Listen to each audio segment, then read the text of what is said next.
పవన్ కళ్యాణ్ మీద విమర్శలు వ్యాఖ్యలు చేస్తున్నారు కదండి, దాని గురించి మీ అభిప్రాయం చెప్పండి. దానికోసం అభిప్రాయం అండి, ప్రతి వ్యక్తి అండి ఏది సత్యం ఏది అసత్యం అనేది గ్రహించుకోలేనంత దుస్థితిలో ఎవరు లేరండి. ఇప్పుడు ఎవరు లేరండి. ఇది మంచిది చెడ్డ అని గ్రహించుకోలేని విషయం ఎవరు లేరండి. కాకపోతే ఏంటంటే బయటకు చెప్పుకోవడం అనేది కొన్ని ఇబ్బందులు ఉంటాయండి.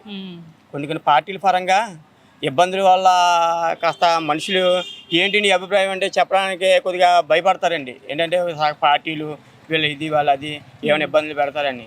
కాదండి, పవన్ కళ్యాణ్ అనే వ్యక్తి బయటకు వచ్చి ఈ రోజున వచ్చినప్పుడు కాస్త నిజాలు బయటకు వస్తున్నాయండి. కొన్ని రోజు ఉందండి, ఈ లేబర్ని ఏమైనా ఒక విధంగా ఈ మోటార్ సైకిల్ అవి ఇవి వెళ్తుంటే ఈ చలానా గిలానా నీకు ఎంత పెద్ద విషయం అండి. అది ఎంత ధైర్యం ఉండాలండి ఆ విషయం మాట్లాడడానికి. చాలా ధైర్యం ఉండాలండి. చలానాలు కట్టేసి ఈ వేళ్ళని ఇబ్బంది పెడుతున్నారు.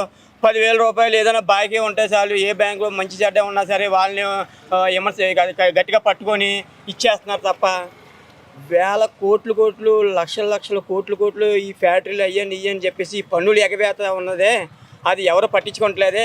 అభివృద్ధి మనకు అక్కడి నుంచి వాళ్ళు కట్టడం వల్ల అభివృద్ధి మనం సంపాదించుకోగలం, కానీ ఏలి చలాలని ఇదని అది అనేది ఎంతవరకు అని చెప్పేసి మాట్లాడుతున్నాడు ఆయన అండి. అది మాట్లాడడానికి చాలా గుండె ధైర్యం కావాలండి. కొన్ని విషయాలు ఏంటి రకరకాలుగా ఆలోచించాలా. ఎంతోమంది రాజకీయ నాయకులకి తప్ప ఫ్యాక్టరీలు అయ్యండి ఇవన్నీ తప్ప అండి. ఒక మామూలు వ్యక్తులు ఎవరైనా పైకి వచ్చిన వాళ్ళకి ఫ్యాక్టరీలు అయినటువంటి ఏమి లేవండి.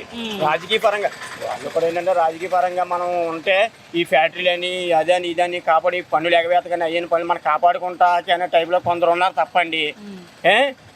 వేరే కాదు, ఇవన్నీ మాత్రం అక్కడి నుంచి నరుక్కుంటూ వస్తాయండి. చాలా అభివృద్ధి చెందుతుందండి.